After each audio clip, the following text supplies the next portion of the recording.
Welcome to the Leading Hope Podcast with Kevin Jack. Your influence will lead people somewhere, lead them towards hope.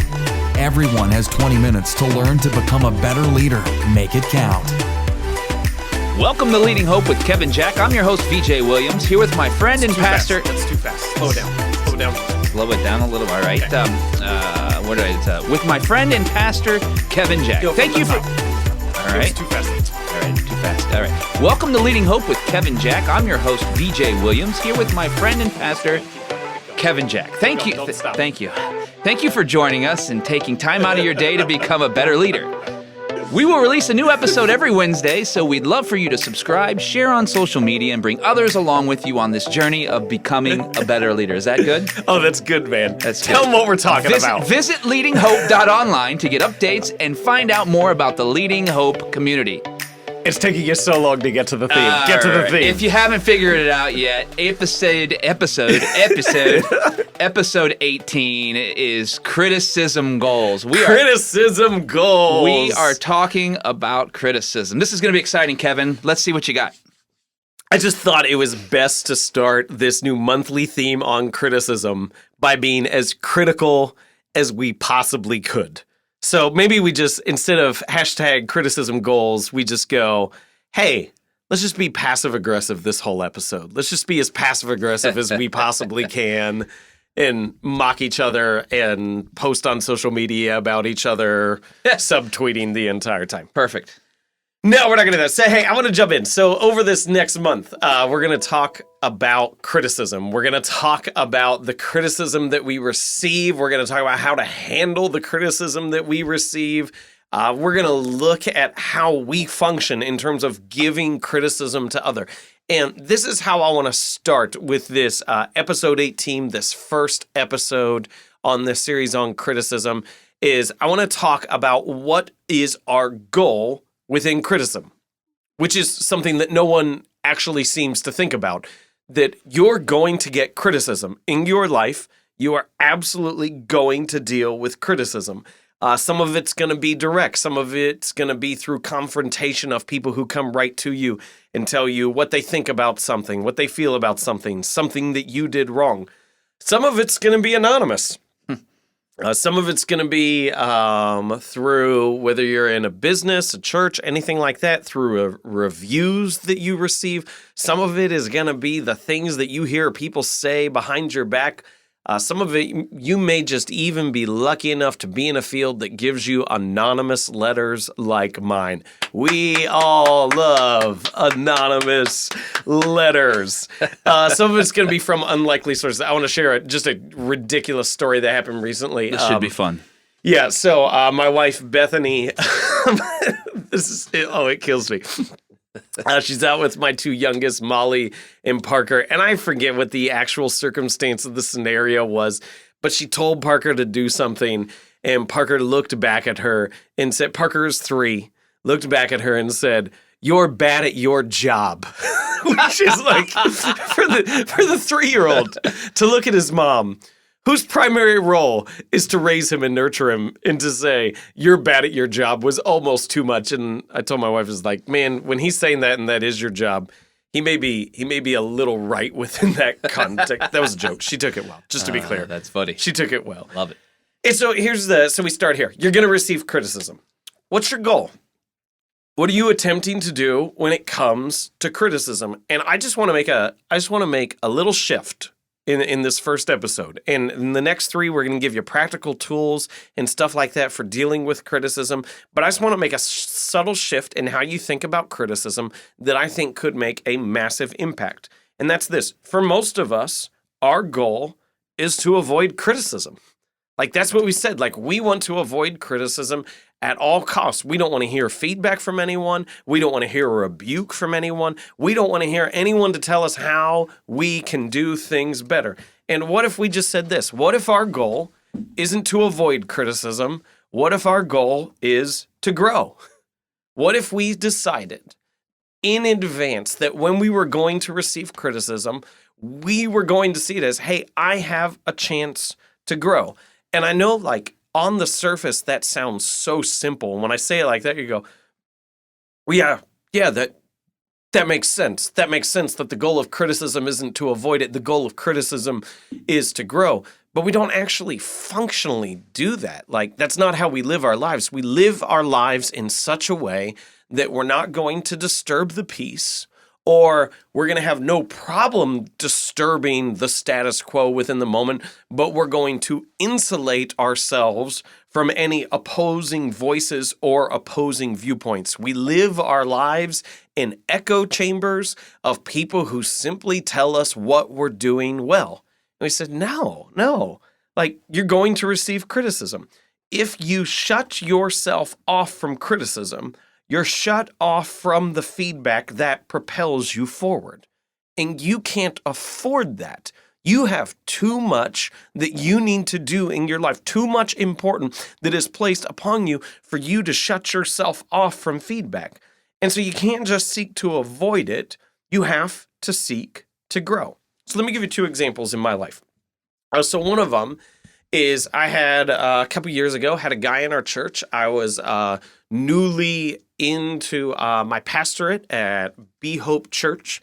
And we were just kind of talking about how the church got to the place where it was. And there were some unbelievably strong things about this church and its community. And there were also some weak points about this church and its community.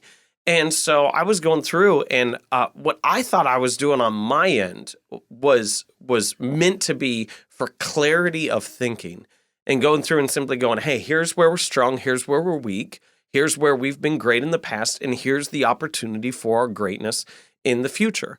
But what I didn't realize is that I was continuing that conversation far longer than I should have. Unintentionally, unaware. I wanted people to see things clearly. But I was continuing in that conversation for far too long.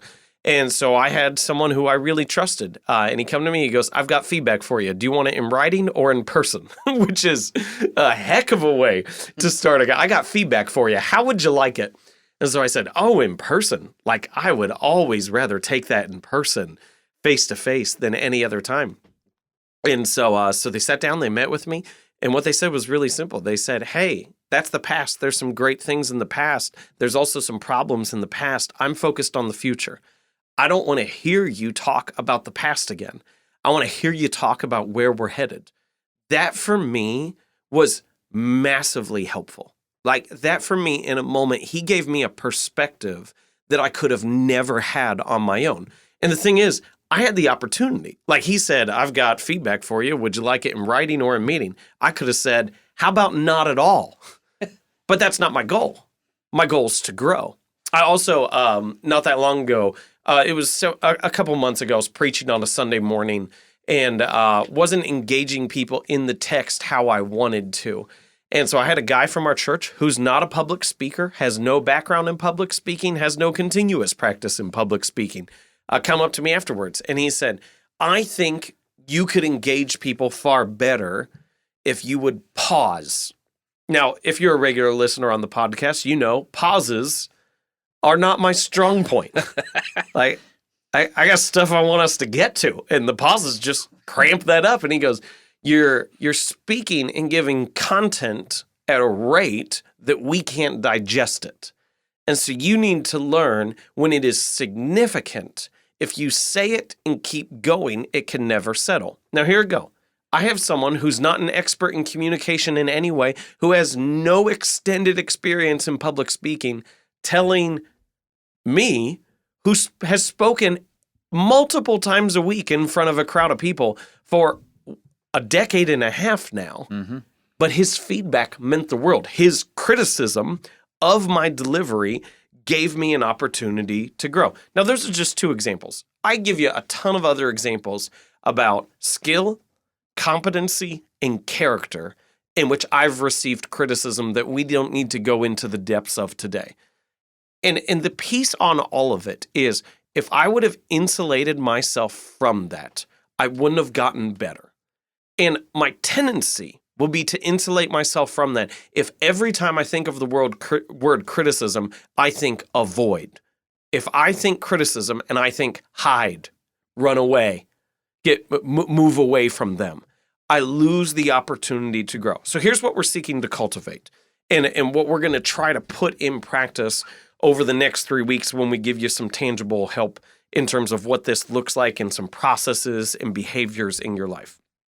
And this is kind of a churchy language within here, but I think it's really helpful. What we're seeking to cultivate is tough skin without developing a hard heart.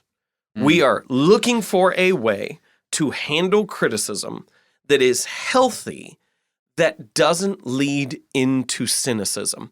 A tough skin means everything that happens to you, every criticism that comes your way, you're not bleeding from it. You don't have to nurse your wound. You're not on the injured reserve because of a little criticism that goes your way. And you may think of that as a metaphor. You're like, what's that mean to be on the injured reserve?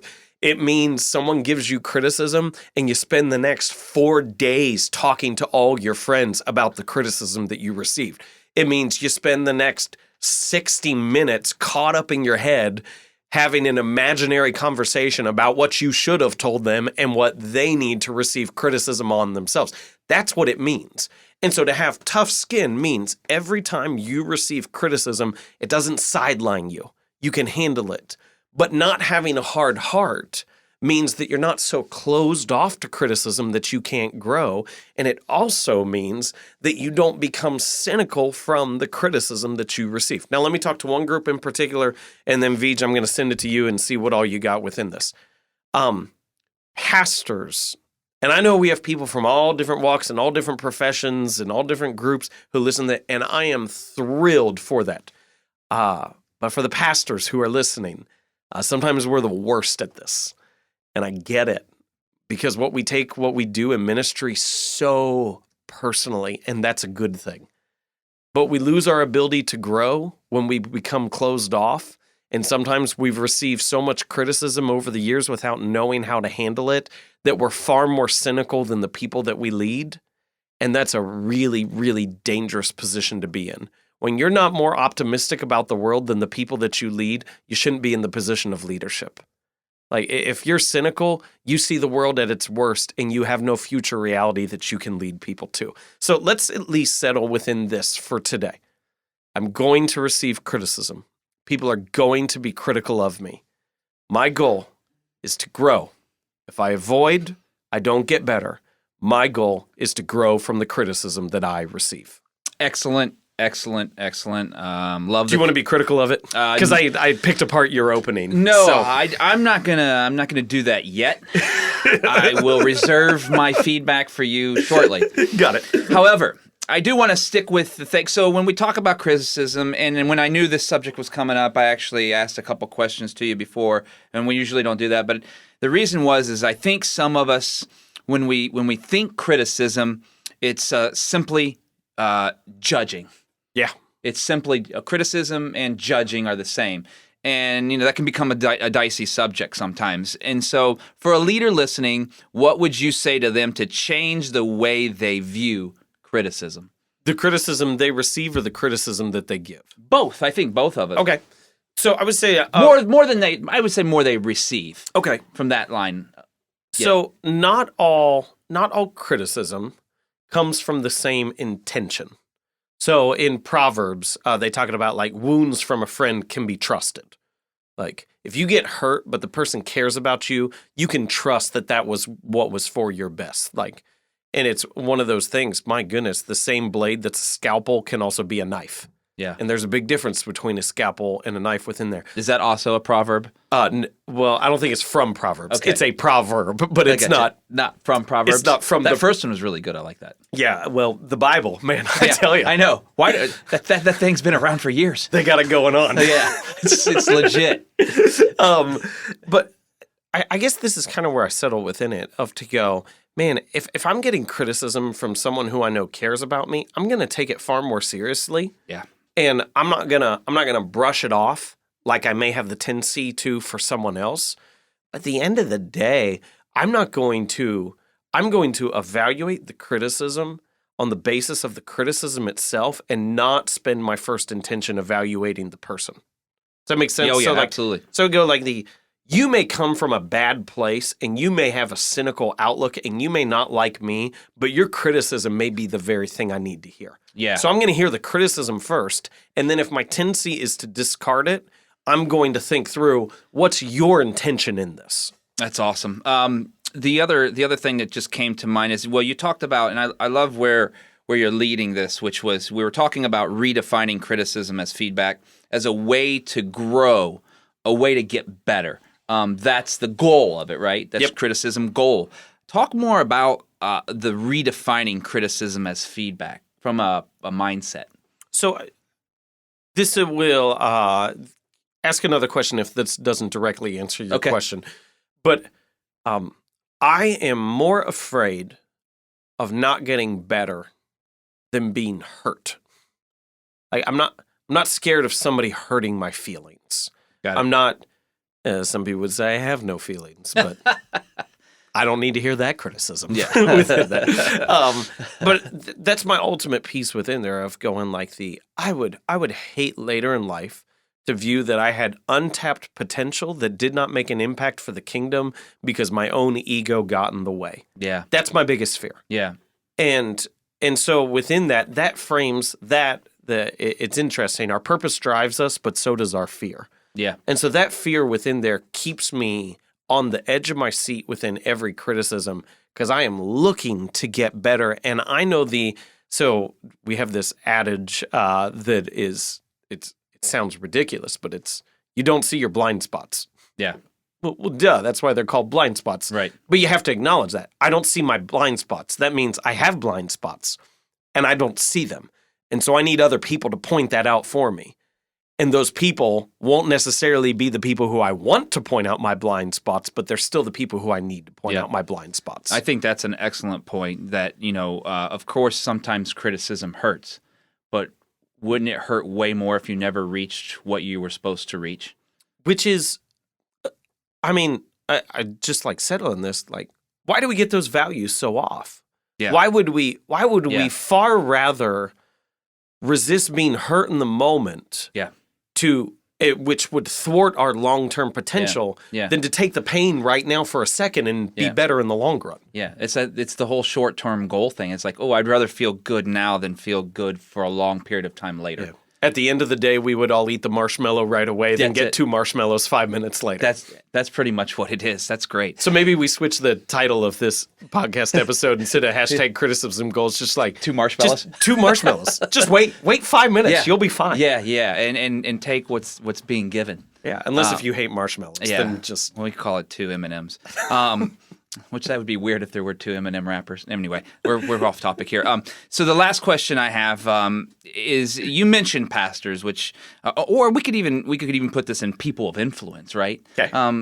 In the church, but pastors in particular. You said something. I'm mixing 2 things that you said. You talked about them specifically, that group, and then you said some of the best criticism comes from the most unlikely places. Talk more about the posture that maybe they need to take when they feel criticism, when they feel like they're being criticized unfairly, but the posture they need to take, because even going into it before they know what's about to be said, that posture that says, ooh, this may be something from the most unlikely place that will help me grow. Yeah. So we always want to take our feedback from experts. Mm-hmm. Experts are great. But experts don't know the impact of your influence. Experts don't feel the wake from your personal life. They don't feel the ripple effects from all the things that you do, which necessitates this, is that the feedback you'll receive comes from those who are under your influence, under your impact. And we have this lofty idea of leadership, that it's the person who knows the most, who's the most in charge, who's the most aware. But it goes, no. We need the people that we lead to be honest and clear with us about the impact that we're having on them and our blind spots, because the experts are never in a position to call that out in our lives. That's an excellent point. That's fantastic. So we will leave it there. Before we wrap up with this episode 18, marshmallows, criticism goals, which I think this is going to be very powerful for someone. What do you want them to leave with today? It's as simple as this. Switch the goal when you receive criticism. Next time someone sends you something, is about to say something to you, acknowledge in your head right away. I'm here to grow, not to avoid. I'm here to get better, not to run away. I love it. I'm here to get better, not run away. So that's what we're talking about, criticism. Join us next week for episode 19, the criticism game. And remember, visit leadinghope.online to get updates. Also, check out the podcast on the timer that just went off, which is fantastic. But hey, listen, there are all kinds of things going on. We want you to be a part of it. We want you to engage. We want you to check out the podcast on any of the formats that are out there. We want you to review it too. So make sure you do that and rate it. It's been awesome to hear all your stories. Keep the stories coming in.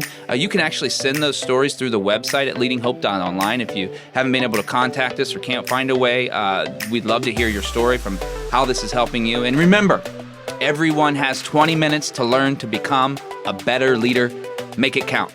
See you later.